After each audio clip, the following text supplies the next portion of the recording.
Latar belakang pendidikan anak usia dini di Korea Selatan. Korea percaya bahwa nasib dan kemajuan bangsanya di masa datang sangat ditentukan oleh anak usia dini sekarang. Maka dari itu, pemerintah mengoptimalkan dengan pendidikan, terutama pada pendidikan anak usia dini. Penyebabnya karena Korea Selatan pada saat ini mengalami kekurangan penduduk dengan usia produktif atau bisa disebut dengan demografi. Penyebab krisis demografi di Korea Selatan yang pertama adalah Korea Selatan memiliki tingkat kesuburan terendah di dunia.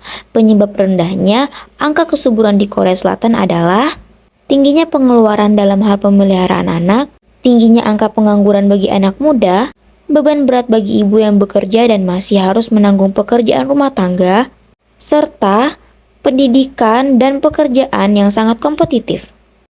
Penyebab krisis demografi di Korea Selatan yang kedua adalah fenomena single in sampo generation, yang dimana kata sampo berarti menyerahkan 3 hal, yaitu hubungan, perkawinan, dan anak-anak.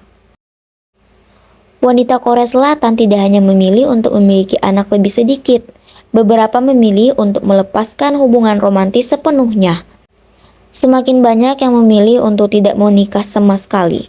Di antara mereka yang tidak berkencan adalah 51% pria dan 64% wanita. Mereka mengatakan memilih untuk tetap melajang.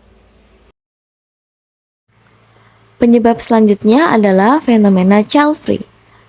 Terdapat pasangan di Korea Selatan yang memilih untuk child free karena biaya hidup yang tinggi, jam kerja yang panjang, dan ditambah dengan gaya hidup yang kompetitif, sehingga membuat pasangan enggan untuk memiliki keturunan. Maka dari itu, pemerintah Korea Selatan saat ini mengoptimalkan pendidikan anak usia dini dengan menunjang pendidikan anak-anak di Korea Selatan. Pemerintah Korea telah memberikan tunjangan pada anak bahkan sejak mereka masih di dalam kandungan. Tak sampai sana, tunjangan ini berlanjut hingga sang anak berusia 6 hingga 8 tahun.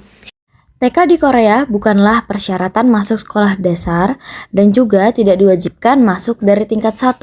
Jadi anak boleh masuk langsung ke tingkat 3 sebelum ke sekolah dasar. Hal lain yang melatar belakangi pendidikan anak usia dini di Korea adalah banyak ibu yang bekerja. Wanita di Korea banyak yang memilih untuk bekerja ketimbang mengurus anak. Hal ini karena menjadi housewife butuh kesabaran dan punya tingkat stres yang lebih tinggi ketimbang bekerja.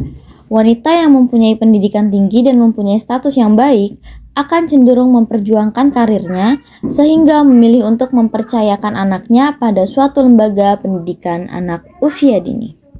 Pendidikan orang tua yang tinggi juga menjadi latar belakang pengoptimalan pendidikan anak usia dini di Korea Selatan. Hal ini menyebabkan orang tua merasa sangat peduli terhadap pendidikan anaknya agar mendapatkan pendidikan yang baik dan tinggi pula seperti dirinya. Selanjutnya membahas mengenai kepemimpinan. Sistem administrasi dan struktur kepemimpinan di Taman Kanak-kanak di Korea Selatan terdiri dari 2 bagian. Yang pertama, Presiden, Perdana Menteri, dan Dewan Nasional Pendidikan. Mereka bertugas memberikan reformasi pada pendidikan atau sebagai legislatif dan menciptakan undang-undang otonomi pendidikan, kemudian menyetujui staf-staf kementerian atau kepala organisasi eksekutif di setiap provinsi dan nasional.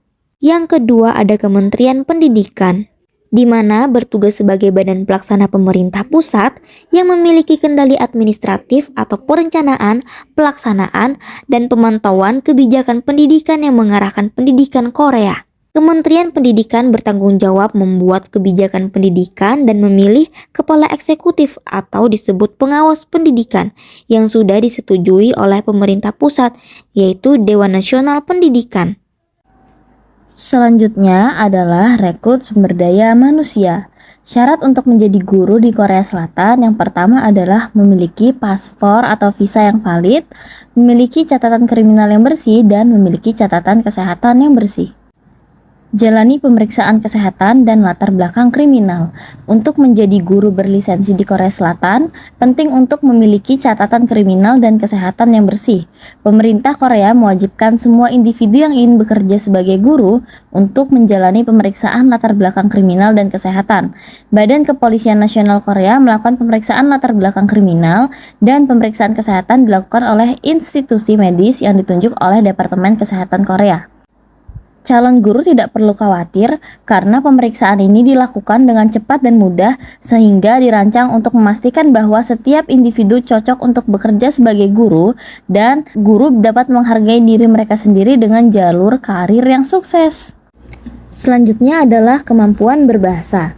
Tingkatkan kemampuan kerja dengan sertifikat bahasa Korea dan bahasa Inggris. Bekerja di sekolah Korea sangat penting untuk menguasai bahasa Korea dan bahasa Inggris dengan menunjukkan sertifikat yang tepat. Salah satu cara untuk menunjukkan kemampuan bahasa dan meningkatkan kemampuan kerja adalah memperoleh sertifikat bahasa Korea dan juga bahasa Inggris. Tes kemahiran bahasa Korea disebut dengan TOEIC atau Test of Proficiency in Korea, di mana skor yang dibutuhkan tergantung dengan kebijakan masing-masing institusi yang ada di Korea Selatan. Sedangkan untuk tes kemahiran berbahasa Inggris dilakukan dengan tes TOEFL atau biasa disebut Test of English as a Foreign Language dengan minimal skor 450. Sertifikat ini tidak hanya dapat meningkatkan keterampilan mengajar, tetapi juga dapat membuka peluang untuk mengajar bahasa Inggris sebagai kelas bahasa kedua. Dalam menyiapkan guru yang berkualitas di Korea Selatan, dimulai dari persiapan menjadi guru dan sertifikasi guru. Yang pertama, persiapan menjadi guru. Calon guru harus lulus ujian proses 3 tahap untuk dipekerjakan sebagai guru pendidikan anak usia dini di sekolah nasional ataupun sekolah negeri di Korea Selatan. Tahap pertama yaitu tes pilihan ganda. Calon guru yang berhasil dalam tes tertulis akan melalui tahap selanjutnya, yaitu tahap kedua adalah tes tertulis jenis esai. Setelah tes esai, seleksi guru diselesaikan dengan tahap ketiga yaitu wawancara. Tujuan pertanyaan wawancara terdiri dari bakat mengajar, evaluasi kemampuan mengajar, dan keterampilan praktis atau eksperimen.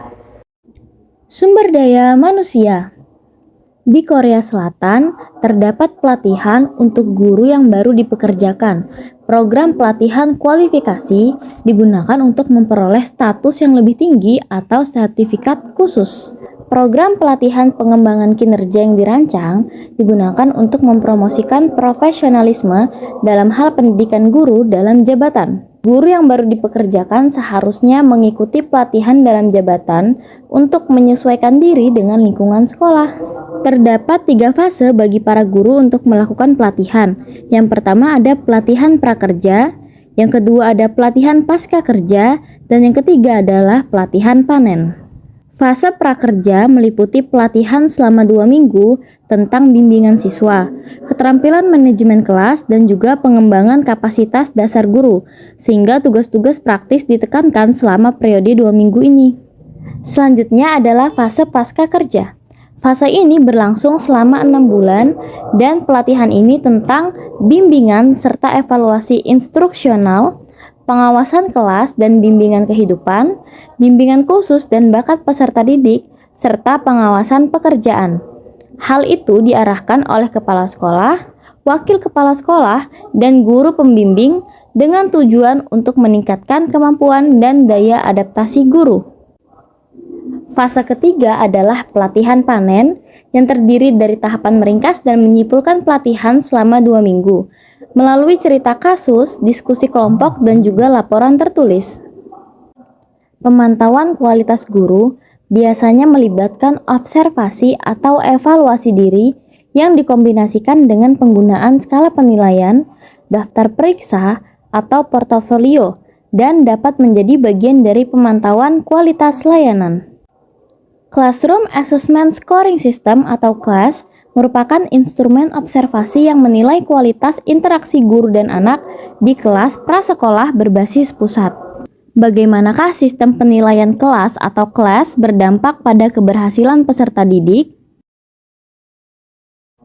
Sistem penilaian kelas atau CLAS memberikan manfaat bagi program dengan membantu mereka meningkatkan interaksi guru dan anak, sehingga meningkatkan kualitas kelas secara keseluruhan. Hal ini dapat membantu membekali guru dengan keterampilan dan juga pengetahuan untuk mendukung siswa dengan cara baru dan mempersiapkan mereka untuk bersekolah.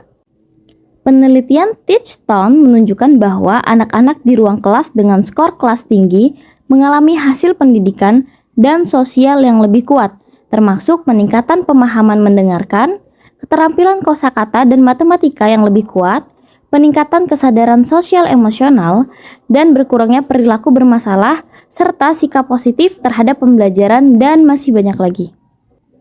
Classroom Assessment Scoring System atau CLASS adalah instrumen observasi yang mempertimbangkan 3 kategori atau domain yang mendukung pembelajaran dan perkembangan anak.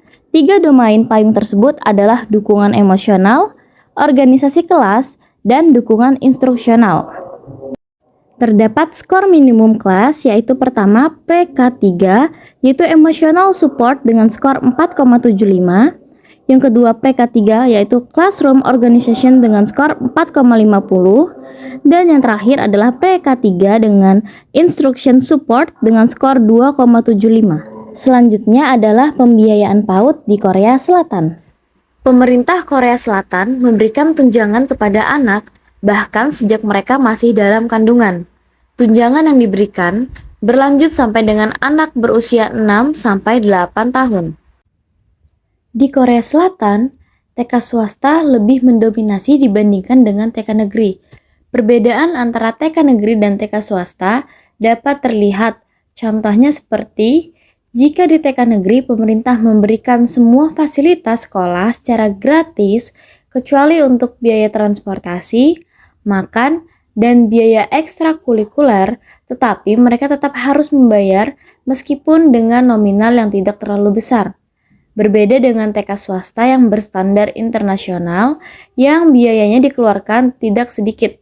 Contohnya seperti Sekolah Asia Pacific International School, biaya yang harus dikeluarkan sebesar 344 juta rupiah sampai dengan 420 juta rupiah. Tetapi pemerintah Korea Selatan menanggung biaya sekolah taman kanak-kanak bagi anak-anak warga asing, seperti halnya dengan anak-anak yang berwarga negara Korea Selatan. Kebijakan tersebut berlaku bagi anak-anak warga negara asing yang berusia 3-5 tahun yang bersekolah di TK negeri maupun di TK swasta yang ada di Korea Selatan. Anak-anak yang bersekolah di TK negeri menerima biaya bantuan sebesar 150.000 won atau 1.784.885.000 dalam 1 bulan sekali. Sedangkan anak-anak yang bersekolah di TK swasta menerima biaya bantuan sebesar 350.000 won atau setara dengan 4.156.498.000 1 bulan sekali. Proyek tersebut bertujuan untuk mencegah diskriminatif yang timbul dalam dunia pendidikan. Sebagaimana tunjangan biaya bagi murid TK dari pemerintah Korea Selatan sebelumnya tidak diberikan dengan alasan anak merupakan warga negara asing. Untuk gaji guru di Korea Selatan tergantung dengan pengalaman kerja dari setiap guru.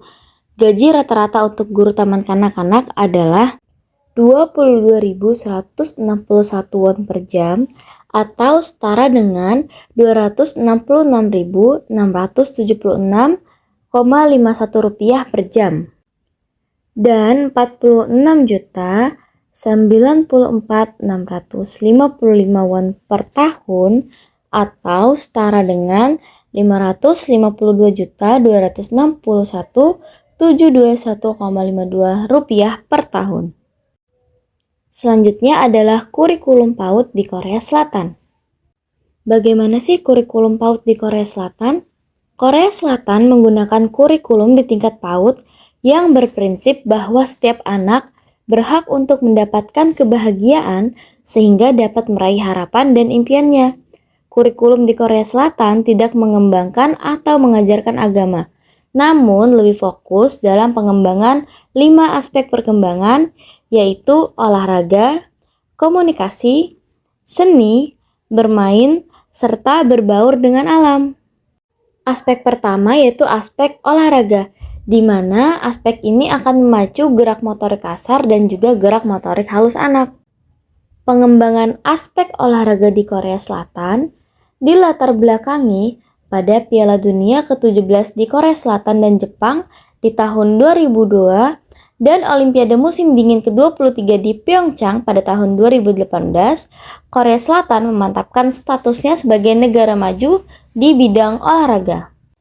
Peningkatan prestasi atlet Korea Selatan dan penyelenggaraan berbagai kompetisi internasional di Korea Selatan menyebabkan peningkatan minat masyarakat terhadap olahraga dan juga pengembangan fasilitas olahraga sehari-hari.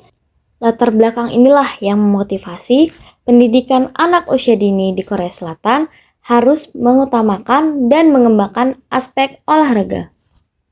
Selanjutnya adalah komunikasi. Komunikasi sangat penting karena dalam kehidupan sehari-hari anak perlu berbicara dengan orang lain.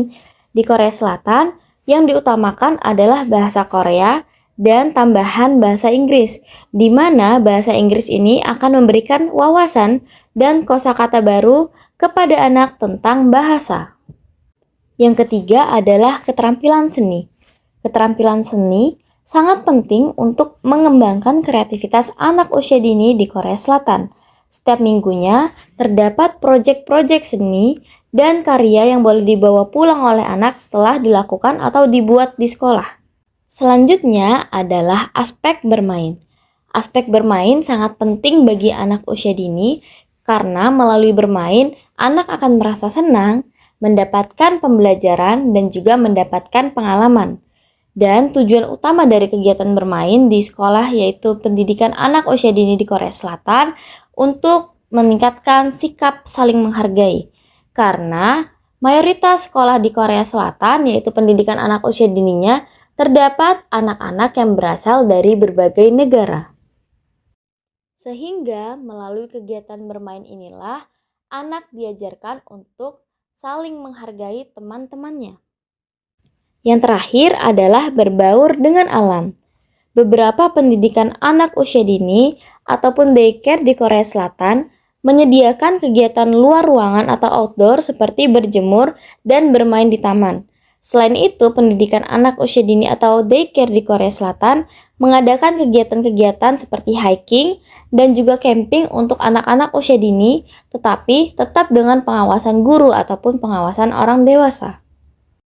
Kurikulum di Korea Selatan disebut dengan Nuri Kurikulum.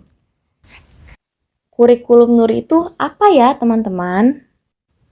Kata Nuri dalam bahasa Korea artinya adalah dunia. Hal ini dimaksudkan bahwa dunia itu di mana anak-anak bahagia dan dapat bermimpi serta berharap. Yang dimaksud dari Nuri Kurikulum adalah penggabungan dari kurikulum nasional TK dan kurikulum childcare. Dalam Nuri Kurikulum tidak mengajarkan bidang keagamaan. Nuri Kurikulum disusun oleh pemerintah dalam bentuk buku yang berisi kegiatan dan panduan belajar untuk 1 tahun ajaran.